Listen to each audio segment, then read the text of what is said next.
हलचल TV news. देश को आजादी मिले 68 साल हो गए हैं, लेकिन आज भी कई गांव ऐसे हैं जो एक दूसरे प्रदेश की सीमा में आने के कारण उन गांवों में विकास नहीं हो पाया था। लेकिन उत्तर प्रदेश का एक ऐसा गांव जो हरियाणा की सीमा में आने के कारण उस गांव में बिजली तक नहीं पहुंचाई गई थी।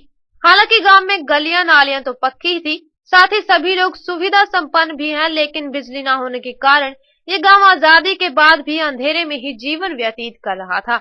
अब तो आलम ये हो गया था कि गांव के लोगों ने बिजली न आने की उम्मीद भी छोड़ दी थी और गांव के लोग ये कहने लगे थे कि बिजली न होने के कारण गांव में तो कोई अपनी लड़की का रिश्ता भी नहीं करता।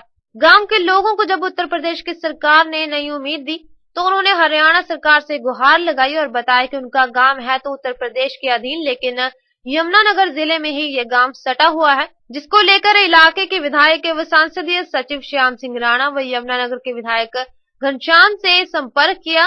दोनों ने सरकार से बात कर लोकल प्रशासन व बिजली बोर्ड के इंजीनियर से बात की, लेकिन जब गांव में बिजली पहुंचाना संभव बताया गया तो सरकार ने यूपी के इस गांव को बिजली देने में देर नहीं लगाई और रातों रात गांव में बिजली के खंभे गाड़ दिए गए। यही नहीं, कहीं मिठाइयां बटी तो कहीं ढोल नगाड़ों पर नाच गाना हुआ। लेकिन गांव यमुना से सटा होने के कारण यहाँ बिजली बोर्ड ने अपने मीटर लगाए, वहाँ पावर प्लग लगाए गए हैं।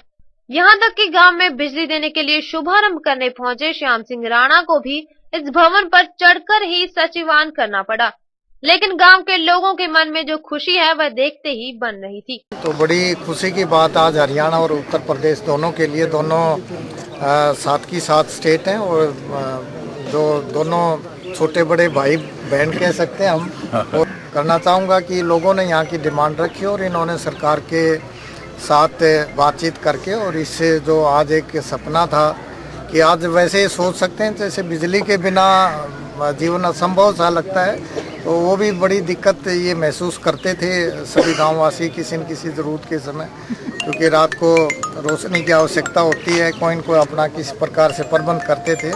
ऐसा है, ये यूपी का गांव यमुना से पश्चिम में होने की वजह से हरियाणा के साथ बिल्कुल मिलता है और यमुना दरिया बीच में होने के कारण यूपी सरकार ने कभी कोई यहाँ बिजली देने का प्रयास नहीं किया।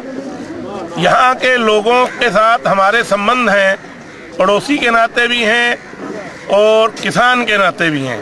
तो जब हरियाणा में श्रीमान मनोहर लाल जी की सरकार आई तो इन्होंने हमें रिक्वेस्ट की, अपनी मुश्किल बताई, दिक्कत बताई, तो सरकार हरियाणा ने जो प्रयास किए, मुख्यमंत्री जी ने किए, जिला प्रशासन ने किए, वो प्रयास पूरे हुए और आज ढीका गांव में हरियाणा से बिजली की सप्लाई शुरू हो गई। यहाँ के लोगों ने उस टाइम ये कहा, हमारा गांव जब से बसा है तब से आज तक कभी लाइट नहीं मिली और आप हमारे को हरियाणा सरकार से लाइट दिलवा दो।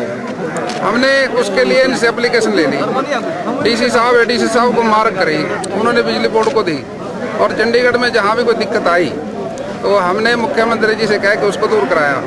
ये जगमग गांव मेरा गांव जगमग योजना ये हरियाणा सरकार की है, लेकिन इसी योजना के तहत हमने इनको बिजली दे दी। जब से बसा जी, ये उत्तर प्रदेश का जब से बसा तब से ही यहाँ बिजली नहीं है। लोगों की मांग पे ही ये लाइट दी गई और वैसे भी प्रधानमंत्री जी का ये संदेश है भी भारत के अंदर कुछ गांव ऐसे हैं जो बिना लाइट के हैं, और जितनी भी संख्या उनकी होगी उसमें से आज एक कम हो गया और ये प्रधानमंत्री का स्वप्न हरियाणा ने उसको पूरा किया।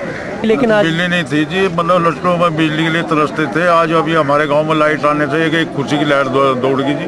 यहाँ तो लोग मतलब रिश्ते भी करने नहीं आते थे बिजली न होने की वजह से। आज हमारे लिए इससे बड़ी खुशी और क्या होगी जी। ये तो एक हमारे लिए मतलब एक ऐतिहासिक दिन है आज का। ये तो क्या इसको दिवाली की तरह मनाएंगे? बिल्कुल मनाएंगे। यमुनानगर से हलचल टीवी के लिए विनोद धीमान की रिपोर्ट। आप देख रहे हैं हलचल टीवी न्यूज।